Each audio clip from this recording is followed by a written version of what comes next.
Hello বন্ধুরা, আজ আমি আপনাদের বলবো আপনি কিভাবে আপনার ইউপিআই পিনটা চেঞ্জ করবেন। অনেক ক্ষেত্রে অনেক দিন হয়ে যায় কিন্তু আপনি ইউপিআই পিনটা চেঞ্জ করেন না, তার জন্য অনেক ক্ষতি হতে হয়। তাই আজ আমি আপনাদের বলবো আপনি কিভাবে আপনার ইউপিআই পিনটা চেঞ্জ করবেন। প্রথমে আপনি ফোনপে চলে আসবেন। ফোনপে চলে আসার পর আপনি প্রোফাইল আইকন আছে, সেই প্রোফাইল আইকনে ক্লিক করবেন। প্রোফাইল আইকনে ক্লিক করার পর এবার ব্যাঙ্ক অ্যাকাউন্ট আছে, সেই ব্যাঙ্ক অ্যাকাউন্টে ক্লিক করবেন। এবার আপনাকে এখানে ব্যাঙ্ক অ্যাকাউন্ট শো করে দেবে। আপনার যেটা ব্যাঙ্কে আপনি পিন চেঞ্জ করতে চান সেই ব্যাংকে ক্লিক করবেন। ক্লিক করার পর নিচে দিকে আসবেন, নিচে দিকে দেখতে পারবেন চেঞ্জ পিন বলে অপশন, সেই চেঞ্জ পিনের অপশনে ক্লিক করবেন। চেঞ্জ পিনের অপশনে ক্লিক করার পর আপনার ওল্ড পিনটা দিয়ে দেবেন, আপনার যে পিনটা পুরনো ছিল সেটা পিনটা দিয়ে দেবেন। তারপরে রাইট অপশনে ক্লিক করবেন। এবার আপনি নতুন পিন দিয়ে যেটা দিতে চান সেটা দিয়ে দেবেন। আপনি নতুন পিনটা দিয়ে দেবেন, তারপরে রাইট চিহ্ন আছে সেটাতে ক্লিক করবেন।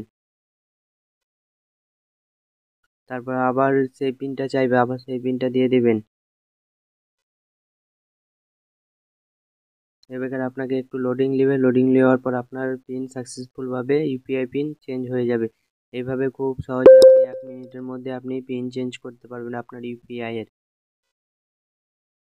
ভিডিওটা যদি ভালো লেগে থাকে তাহলে একটা লাইক অ্যান্ড একটা সাবস্ক্রাইব করে দেবেন।